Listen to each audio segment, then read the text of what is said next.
Hey guys, today we are going to do Arivu version 2 for grade 6, and this is module 2 and this is second session of the 3 sessions. So for session 2, the prose and the poetry is going to be the same, which is where there is a will, there is a way, and the poetry is the way to succeed. So to start off with the session, we are going to do an opening game where we are going to teach the students new vocabularies. So the 3 new vocabularies are athlete, sprinter and victim. So in your manuals, I have given you a short definition of the 3 words. So the word athlete means a person who takes part in field and track events, which means javelin, shot put, running race and things like that. And a sprinter is someone who can run really fast in a short distance. The short track events, but only running. So that's a sprinter. And a victim is a person who has been injured or has been harmed by someone. Now we're going to teach the students these 3 new words. So when you teach the children, you tell them the words, and then you tell them that every time you say the word, they have to do the action. So if you say athlete, the students have to pretend like they're doing a track event. So which means they can run, or they can take a javelin and pretend like they're throwing a javelin, or they're taking a shot put and pretend like they're throwing a shot put, or do different track events whenever you say the word athlete. When you say the word sprinter, they have to run really fast. Like they can stand in their place, but they just pretend like they're running really fast. And finally, it's a victim. And when you say the word victim, they have to act like they've been hurt by someone, or like they've been injured and it's because of someone, and someone's done some harm to them. So they have to pretend like it's paining, or they can just be on the floor if they're going to die, or pretend like anything that they can do anything that shows that they've been a victim to some harm, or someone's harmed them and they've been victim to that. So this is the opening.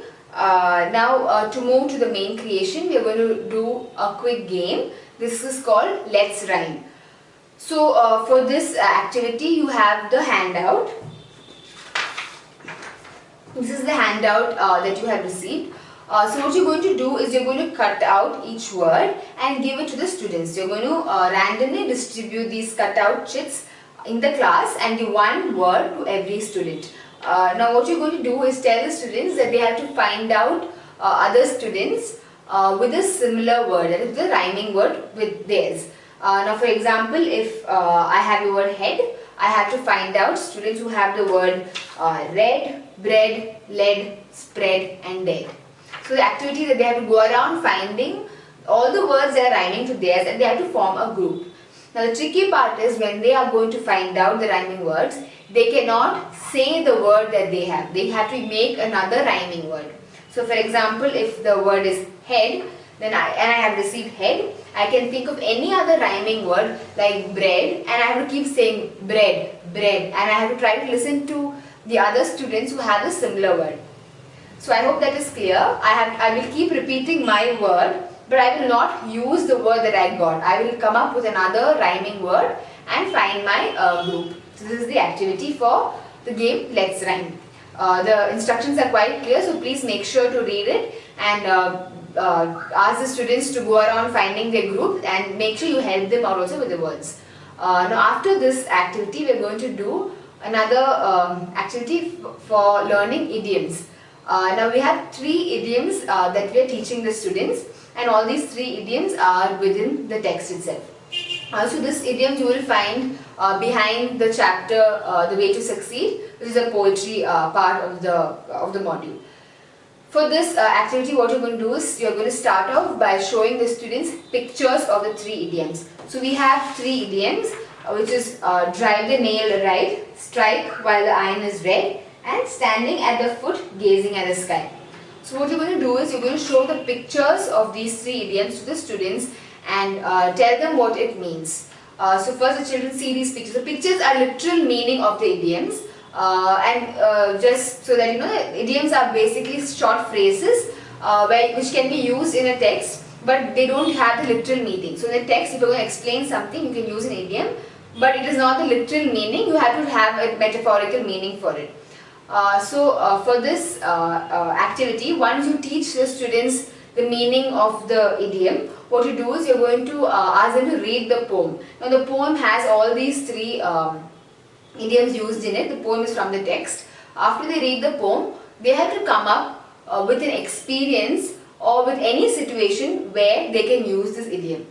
So for example, the idiom drive the nail aright. The meaning of this idiom is to use your opportunities wisely. So their situation, for example, can be when someone is looking for a job, they can drive the nail aright, which means they can look out for the right opportunity and go forth. And in such a situation, they can use this idiom. So you can give them a few examples and ask them to come up with a situation where they could use any one or any two of these idioms. So this is the next activity. Now for the final part of the main creation, we are going to teach the students homophones. So to teach the students homophones, you have to explain to them what homophones mean. So homophones are basically two words which sound exactly the same but have different meanings. For example, the word write, W-R-I-T-E, and the word R-I-G-H-T.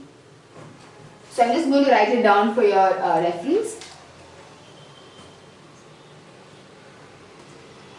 So the word W-R-I-T-E, write, means to write something using a pen or a pencil, and the word R-I-G-H-T is a direction, like you say left and right. So like this, they're going to, this is called homophones, when there are two words, same sounds but different meanings. Now you're going to give them a small handout, and in this handout they have a short paragraph. So this is the handout they're going to give the students. The students are going to read the paragraph and they're going to identify the different homophones. Now for example, one sentence is, some of them participated in individual events. Now below the paragraph there's a table with words. Now they have to identify the words that sound the same as these words. So in the first sentence, some of them participated. The word some is S-O-M-E, some. On the table they can find a word S-U-M, some. So they have to make that connection. So they have to, under the word S-U-M, some, they have to write the word S-O-M-E, some. So similarly, for different words there are different homophones. So the words can be race, R-A-Y-S, the sun's race, and like R-A-C-E, which is a running race. So they have to identify all these words that sound similar and they have to write under the appropriate table. So this is the activity homophones. Now finally, you're going to move the closure, which is a quick game to just get the students to come together and play the game. So for this final closure, what you're going to do is you're going to ask the students to stand in a circle. For this activity, you need a ball. So once the students are standing in a circle, what you do is you're going to give them a ball and you're going to play just the passing the ball game. So when you play the passing the ball game, what you're going to do is you're going to ask the students to think of something that you can share about anybody else in the class. For example, 10 students are standing and I have to think of anything that I want to share about any other person in the class. So we play the passing the ball game. So you throw the ball to me, I pass to another person, you randomly keep throwing the ball to each other, and every time a person does not hold the ball, that person has to say something about another person. For example, we are all passing the ball, everybody is catching the ball, throwing the ball. Now I am supposed to catch the ball, but I drop the ball. So when I drop the ball, what I do is I will talk or say a sentence about another person within the circle. So when I say these sentences, I will not say who I am talking about. I will just say this person has a good smile, she's a good friend of mine, and she's very smart. And what the other students have to do is they have to guess who I am talking about. So I will not say the student's name, but the other students have to guess who I am talking about. And when they guess the right person, that person will come in between, get the ball, and that person will start passing the ball. Now again another person misses catching the ball, that person will come in between, talk about somebody, and everybody else will guess. And the right person, when they guess the right person, that person will come in between, and this will go on. This is just a game to get the students to tell something about each other, and this is also just a way to close the session. So this is session 2 for module 2 for 6th grade. Thank you.